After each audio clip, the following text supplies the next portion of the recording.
Swastiastu, kami dari kelompok 4 akan mempresentasikan wawasan kependidikan, yaitu teori pendidikan klasik dan teori pendidikan modern, yang disusun oleh Igede Ardiarta NIM 211301109, yaitu saya sendiri. Selanjutnya Merika Nur Arvelia, NIM 21130111049. Selanjutnya Pandey Kadek Mani Puspitasari, NIM 21130111070.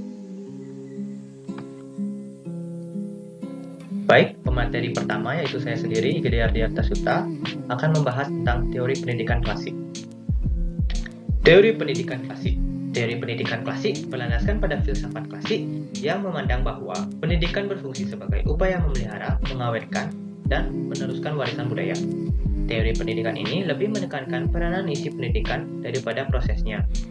Isi pendidikan atau bahan pengajaran diambil dari sari ilmu pengetahuan yang telah ditemukan dan dikembangkan oleh para ahli di bidangnya, dan disusun secara logis dan sistematis.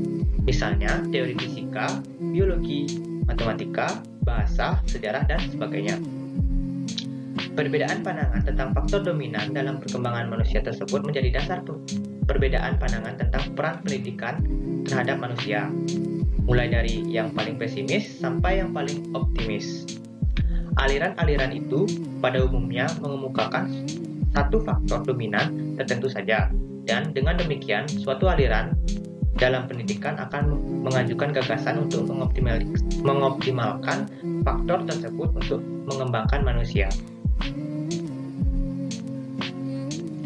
Teori-teori yang terdapat dalam ilmu pendidikan dilahirkan oleh 4 aliran yang berbeda, yaitu aliran empirisme, aliran nativisme, aliran naturalisme, dan aliran konvergensi. Yang pertama, teori pendidikan empirisme. Aliran empirisme bertolak dari Lockean tradition yang mementingkan stimulasi eksternal dalam pengembangan manusia dan menyatakan bahwa perkembangan anak tergantung pada lingkungan, sedangkan pembawaan tidak dipentingkan. Pengalaman yang diperoleh anak dalam kehidupan sehari-hari didapat dari dunia sekitarnya yang berupa stimulan-stimulan. Stimulasi ini berasal dari alam bebas ataupun diciptakan oleh orang dewasa dalam bentuk program pendidikan. Tokoh perintis pandangan ini adalah seorang filsuf Inggris bernama John Locke, 1704 sampai 1932, yang mengembangkan teori tabula rasa, yaitu anak lahir kedua bagaikan kertas putih yang bersih. Yang kedua, teori pendidikan nativisme. Aliran nativisme bertolak dari Leibnizian tradition yang menekankan kemampuan dalam diri anak, sehingga faktor lingkungan, termasuk faktor pendidikan, kurang berpengaruh terhadap perkembangan anak. Hasil perkembangan tersebut ditentukan oleh pembawaan yang sudah diperoleh sejak lahir. Pada hakikatnya, aliran nativisme bersumber dari Leibnizian tradition yang menekankan pada kemampuan dalam diri seorang anak. Oleh karena itu, faktor lingkungan termasuk faktor pendidikan kurang berpengaruh terhadap perkembangan anak. Hasil perkembangan ditentukan oleh pembawaan sejak lahir dan genetik dari kedua orang tua. Faktor perkembangan manusia dalam teori nativisme. Yang pertama, faktor genetik. Faktor genetik adalah faktor gen dari kedua orang tua yang mendorong adanya suatu bakat yang muncul dari diri manusia. Contohnya adalah, jika kedua orang tua anak itu adalah seorang penyanyi, maka anaknya memiliki bakat pembawaan sebagai seorang penyanyi yang persentasenya besar. Yang kedua, faktor kemampuan anak. Faktor kemampuan anak adalah faktor yang menjadikan seorang anak mengetahui potensi yang terdapat dalam dirinya. Faktor ini lebih nyata karena anak dapat mengembangkan potensi yang ada dalam dirinya. Contohnya adalah adanya kegiatan ekstrakurikuler di sekolah yang mendorong setiap anak untuk mengembangkan potensi yang ada dalam dirinya sesuai dengan bakat dan minatnya. Yang ketiga, faktor pertumbuhan anak. Faktor pertumbuhan anak adalah faktor yang mendorong anak mengetahui bakat dan minatnya di setiap pertumbuhan dan perkembangannya secara alami. Sehingga jika pertumbuhan anak itu normal, maka dia akan bersikap energik, aktif, dan responsif terhadap kemampuan yang dimiliki. Sebaliknya, jika pertumbuhan anak itu tidak normal, maka anak tersebut tidak mengenali bakat dan kemampuan yang dimiliki. Selanjutnya, tujuan teori nativisme. Di dalam teori ini, menurut G. Leibniz, Monald, di dalam diri individu manusia terdapat suatu inti pribadi. Sedangkan dalam teori Arthur Schopenhauer 1788-1860 dinyatakan bahwa perkembangan manusia merupakan pembawaan sejak lahir atau bakat. Sehingga dengan teori ini, setiap manusia diharapkan pertama, mampu memunculkan bakat yang dimiliki. Yang kedua, mendorong manusia mewujudkan diri yang berkompetensi. Yang ketiga, mendorong manusia dalam menentukan pilihan. Yang keempat, mendorong manusia untuk mengembangkan potensi diri dalam diri seseorang. Yang kelima, mendorong manusia dengan mengenali bakat minat yang dimiliki. Selanjutnya, materi akan dibawakan oleh teman saya. Om Swastiastu. Perkenalkan, nama saya Pandey Kadek Mani Puspitasari, NIM 21130111070 dari Prodi Pendidikan Matematika kelas 1B. Di video kali ini saya akan mempresentasikan mengenai teori pendidikan klasik dan modern. Terdapat 4 pokok bahasan yang akan saya bahas, yaitu meliputi teori pendidikan klasik konvergensi dan naturalis, dan teori modern meliputi definisi dan pengajaran alam. Yang pertama, teori pendidikan klasik konvergensi. Perintis aliran ini adalah Williamson pada tahun 1871 sampai 1939. Seorang ahli pendidikan bangsa Jerman yang berpendapat bahwa seorang anak dilahirkan di dunia sudah disertai pembawaan baik maupun pembawaan buruk. Penganut aliran ini berpendapat bahwa dalam proses perkembangan anak, baik faktor pembawaan maupun faktor lingkungan sama-sama mempunyai peranan penting. Misalnya, kemampuan berbahasa pada anak. Awalnya, anak akan mempelajari bahasa sesuai dengan tempat dia berada. Akan tetapi, kemampuan berbahasa tiap anak berbeda-beda meskipun berada pada lingkungan yang sama karena dipengaruhi oleh perbedaan kuantitas pembawaan dan situasi lingkungannya. Oleh karena itu, Stern berpendapat bahwa pendidikan tergantung dari pembawaan dan lingkungan, seakan-akan dua garis menuju pada satu titik pertemuan.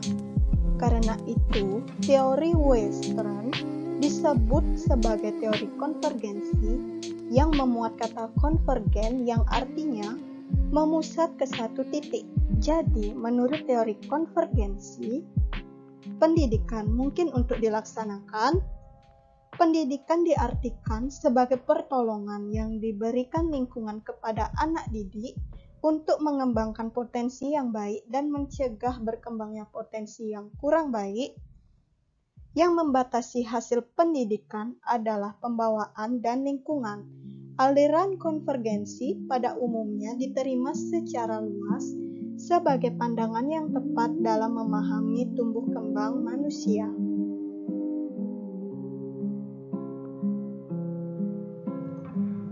Naturalisme dalam filsafat pendidikan mengajarkan bahwa guru paling alamiah dari seorang anak adalah kedua orang tuanya.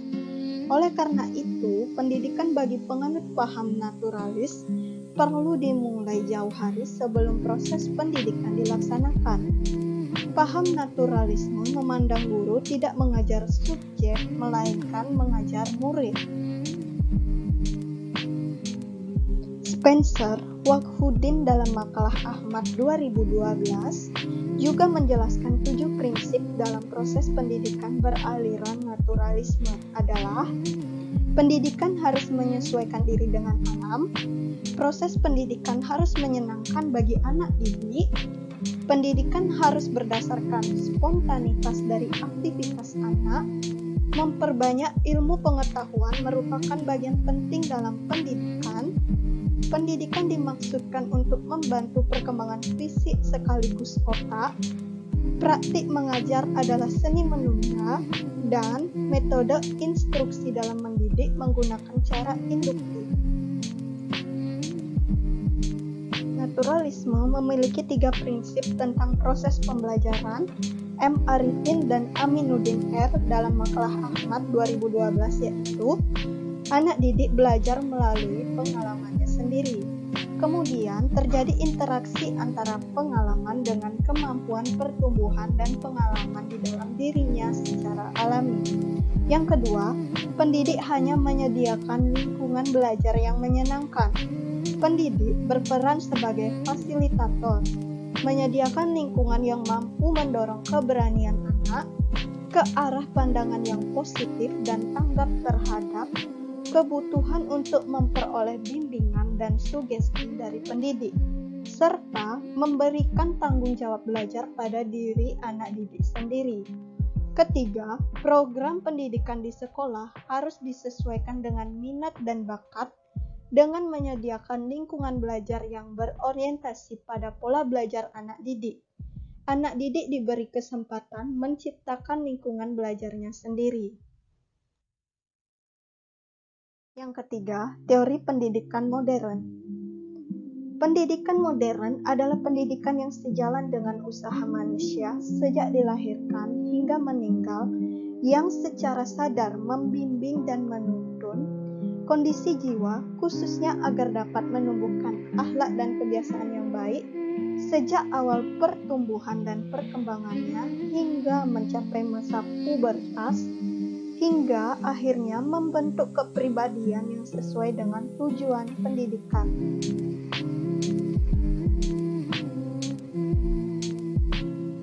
Teori pendidikan modern dimulai dengan gerakan yang dikenal dengan Renaissance.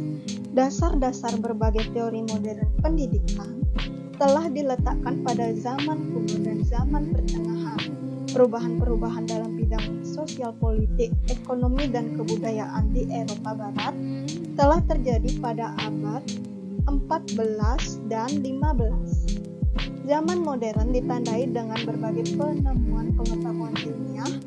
Perkembangan pengetahuan pada zaman modern sudah dirintis pada zaman Renaissance. Yang terakhir, pengajaran alam sekitar. Dinamai pengajaran hemat kunde atau ekologi. Bapak dari pengajaran itu adalah F.R.A. Finger dari Jerman. Nilai-nilai pengajaran alam sekitar yang pertama, dengan pengajaran alam sekitar, guru dapat memperagakan secara langsung. Yang kedua, pengajaran alam sekitar memberikan kesempatan banyak agar anak aktif, giat, tidak hanya duduk mendengar melihat, tetapi juga dapat mengambil inisiatif untuk memajukan lingkungan hidupnya, daerahnya, dan ikut bertanggung jawab.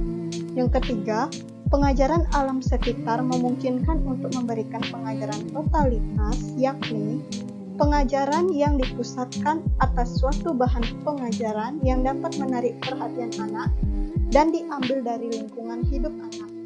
Yang keempat, pengajaran alam sekitar memungkinkan adanya pendidikan yang fungsional karena bahan pendidikan diambil dari lingkungannya, maka sekolah tidak terpisah dari masyarakatnya, dan kepandaian anak dapat diaplikasikan dalam masyarakat.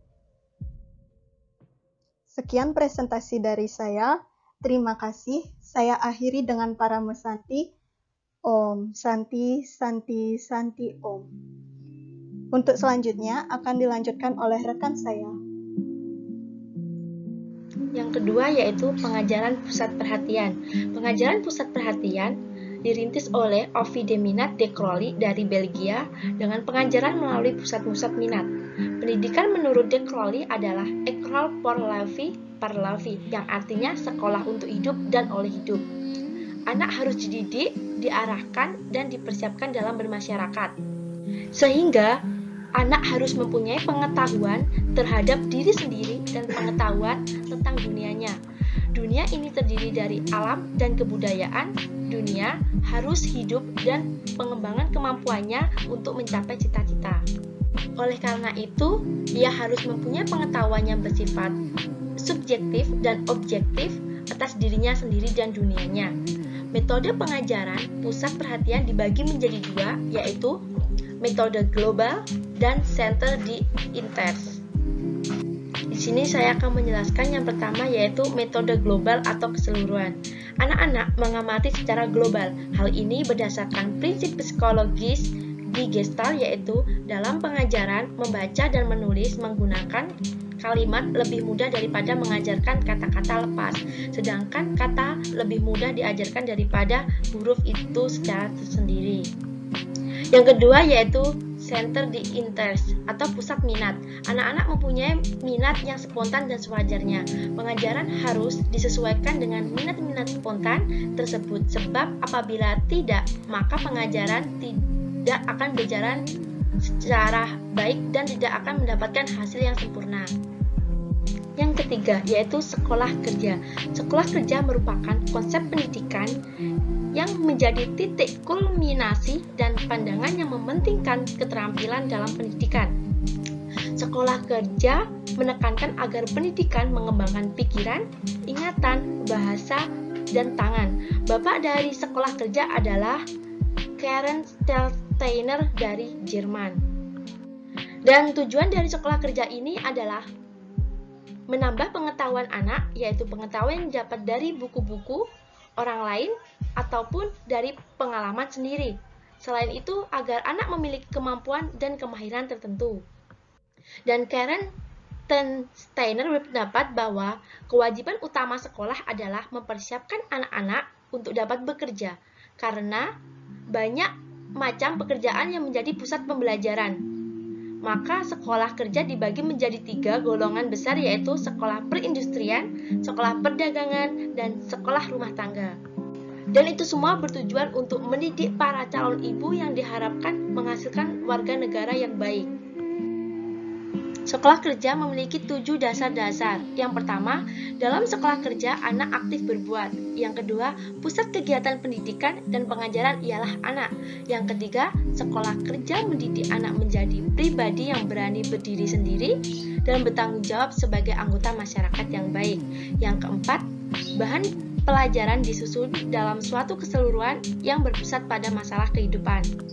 Yang kelima yaitu sekolah kerja tidak mementingkan pengetahuan yang bersifat hafalan atau hasil peniruan, melainkan pengetahuan fungsional dan dapat dipergunakan untuk berprakarsa, mencipta, dan berbuat. Yang keenam, pendidikan kecerdasan tidak dapat diberikan dengan memberitahukan atau menceritakannya pada anak, melainkan anak sendiri yang harus menjalani proses berpikir sesuai dengan tingkat perkembangan anak. Yang ketujuh, sekolah kerja merupakan suatu bentuk masyarakat kecil yang di dalamnya anak-anak mendapatkan pelatihan, pengalaman yang amat penting artinya bagi pendidikan moral, sosial, dan kecerdasan. Yang keempat yaitu pengajaran proyek. Pengajaran proyek merupakan metode belajar yang menggunakan masalah sebagai langkah awal dalam pengumpulan dan pengintegrasikan pengetahuan baru berdasarkan pengalamannya dalam beraktivitas secara nyata. Pengajaran proyek akan menumbuhkan kemampuan untuk memandang dan memecahkan persoalan secara komprehensif. Prinsip pokok pengajaran proyek yaitu bahwa pengajaran itu harus aktif, ilmiah, dan memasyarakat. Jadi, pengajaran proyek adalah suatu bentuk pengajaran di mana guru menyajikan bahan pengajaran agar murid aktif menyelidiki dan mencari problem solving atas proyek yang diberikan oleh gurunya. Dan yang kelima yaitu taman siswa. Seperti yang kita ketahui, taman siswa ialah lembaga pendidikan yang didirikan oleh Ki Hajar Dewantara pada 3 Juli 1992 di Yogyakarta. Taman siswa merupakan badan perjuangan kebudayaan dan pembangunan masyarakat yang menggunakan pendidikan dalam arti luas untuk mencapai cita-cita. Menurut Ki Hajar Dewantara, pendidikan bagi tiap-tiap bangsa berarti memelihara guna pengembangan generasi muda agar dapat berkembang dengan sehat lahir dan batin. Dan sistem pendidikan yang dicita-citakan beliau yakni pendidikan yang berdasarkan kebudayaan suatu bangsa kita sendiri dan mengutamakan kepentingan bermasyarakat. Dasar pendidikan dan pengajaran dalam taman siswa adalah Panca Dharma Taman Siswa yang disusun pada tahun 1947. Dasar-dasarnya ialah yang pertama, asas kemerdekaan, yang kedua, asas kodrat alam, yang ketiga, asas kebudayaan, yang keempat, asas kebangsaan, dan yang kelima, asas kemanusiaan. Di sini saya akan menjelaskan satu persatu tentang dasar-dasar tersebut. Yang pertama yaitu asas kemerdekaan. Asas kemerdekaan yang artinya harus diartikan disiplin pada diri sendiri. Oleh diri sendiri atas dasar nilai hidup yang tinggi, baik hidup sebagai individu maupun anggota masyarakat. Dan yang kedua yaitu asas kodrat alam. Asas kodrat alam, manusia sebagai makhluk yang menjadi satu dengan kodrat alam, yang artinya tidak lepas dari hukum alam. Tiap orang diberi keleluasaan, dibiarkan, dibimbing untuk berkembang secara wajar menurut kodratnya masing-masing. Yang ketiga yaitu asas kebudayaan. Asas kebudayaan yaitu memelihara kebudayaan kebangsaan, namun yang harus pertama dilakukan yakni membawa kebangsaan itu ke arah kemajuan yang sesuai dengan kecerdasan zaman, kemajuan dunia, dan kepentingan hidup rakyat lahir dan batin. Yang keempat yaitu asas kebangsaan. Asas kebangsaan yang mengandung rasa persatuan dan bangsa sendiri dan tidak menjadi pertentangan. Dan yang terakhir yaitu asas kemanusiaan. Asas kemanusiaan yaitu asas yang mewujudkan pada diri seseorang dengan adanya cinta kasih terhadap sesama makhluk Tuhan. Dan dari penjelasan dari kelompok kami, mulai dari pengertian dan teori pendidikan klasik dan pendidikan modern, ini yang dapat kami sampaikan. Semoga bermanfaat dan terima kasih.